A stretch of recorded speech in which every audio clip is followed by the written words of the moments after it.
আমি করবো বিবাহ, আমি বলতে নি কি বি করবি নি? আমি তো তোমাদেরকে আগেই বলে দিয়েছি বি করবো না, তাও তোমরা রোজ রোজ ছেলে দেখে দিলে আসলে আমি কি করবো? তাই বলে তুই সারা জীবন নাই বড় থাকবি নাকি? আর কতদিন মামার ঘরে বসে খাবি বলদিনি? বৌমা এইভাবে আর কটা বি ভাঙবি বলদিনি? মেয়ে হয়ে জন্মিছি, এই সংসার তো একদিন একদিন করতেই হবে। তোর মামা মামিরও বয়স হয়ে গেছে, আমি তো আজ এসে কাল না, মরার আগে লাজ্জামের মুখখান দেখতে দেবেনি। নানি তোর মামা মামিও তোর কথা ভেবে ছেলে পেলে লাইননি, ওদেরও তো একটা দায়িত্ব আছে। আর তাছাড়া পাড়ার লোকের কথা শুনেও বাঁচা যাচ্ছে না, লোকে তোর মামাকে ধরে ধরে বলে ভাগ্নিকার কতদিন ঘরে পুষবা। কাকে কি বুঝা, ওই বুদ্ধিটুক থাকলে কি আর এরকম কাজ করে? কত ভালো ভালো ছেলের সম্বন্ধ আসছে, এম সাহেব নাকি বিয়ে করবে না, জিদ হয়েছে জিদ, ছেলে দেখলে নাকি ঘৃণা লাগে। ওর মা যেমন খেয়ে মরেছে। হাতি কি বদল বকছো? হ্যাঁ আমি তো অবল তবলি বকি, দেখবো ওর জ্বালে আমাদেরকে খেয়ে মরতে হবে। আমি আর পারছি নি, তোমাদের কাউকে খেতে হবে না, আমিই খাবো।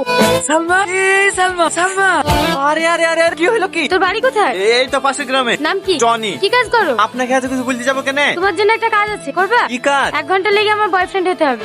না না, আমি ওই টাইপের ছেলে না। হ্যাঁ, আমি সত্যি সত্যি বয়ফ্রেন্ড হওয়ার কথা বলছি নাকি? তাহলে দেখি তো মনে হচ্ছে মুনিশ খাটু, দিন 300-400 হয় তাই তো? 1 ঘন্টার জন্য আমার বয়ফ্রেন্ড সেজি আমার বাড়ি চল, তোমাকে 500 টাকা দিই। 500 টাকা? চাচা সাইকেলটা দেখো, বিকালে এসে নিয়ে যাবো। আগে ম্যাডামের মুনিশ কেটে আসি। ঠিক আছে। আরে বস তো, ও ঠিক চলে আসবে। নানি এই বুড়ি, এই ছেলেটা কে? এটা আমার বয়ফ্রেন্ড। নানি কি বয়ফ্রেন্ড নাকি? হ্যাঁ মামি, আমরা দুজন দুজনকে ভালোবাসি। ছি ছি ছি ছি ছি, এই দিন দেখার লেগে তোকে আমরা মানুষ করেছি নু, তার লেগে তুই প্রত্যেকবার নাটক করে বিয়ে ভেঙে দিস না। এই ছেলে, তোমার নাম কি? টনি। তোমরা একে অপরকে কতদিন থেকে চেনো? 3 বছর। কি? কি হলো বলো? 3 দিন? হ্যাঁ?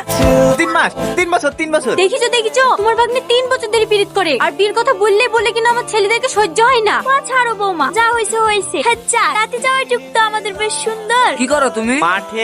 সারের দোকান আছে মামা, মাঠে ধরে বড় সারের দোকান। ও, তাহলে তুমি এই ছেলেটাকে বিয়ে করতে চাও নাকি? হ্যাঁ মামা। তাহলে কালকে বলে না দেখি বিপরীতে। না না, এইভাবে হয় নাকি? ও দুদিন আমাদের বাড়িতে থাকুক, আগে ভালো করে দেখি, তারপর না হয় ভাবনা চিন্তা করা যাবে। না না, ওর কাজ আছে, খুব জরুরি কাজ নাকি মধু? না না নানি, এরকম কিছু না। তাহলে আবার সমস্যা কি? দুদিন থাকো মধু, আসো মধু ঘরে আসো। তোমাকে আমি থাকতে বলেছি? না। তাহলে থাকলে কিসের লাগি? গুরুজন ব্যক্তি, অত করে বললে না করা যায়। দেখো তোমার সাথে যতটুকু কথা হয়েছে ততটুকু করবা, বেশি বেশি করতে যাবা না। ভয় দেখাচ্ছেন নাকি? বলে দেবে নাকি বাড়িতে? সালমার বাপ নাকি শহরে গিয়ে আরেকটা বিয়ে করেছে, এই কথাটা শুনে মেয়ে আমার বিশাল ভেঙে পড়ে। তারপর একদিন দেখি মেয়ে আমার কে বিছানায় পড়ে আছে, সেদিকে সালমা ছেলেদেরকে একটু ঘৃণাই করে, এর কথা শুনলেই ভয় করে। মধু আমার নাতনিটাকে একটু দেখো, হবে আমরা ছাড়া আর কেউ না। কথা দাও মধু, কথা দাও, আমার নাতনিটাকে তুমি কোনোদিন ছেড়ে যাবে না। কথা দিলাম।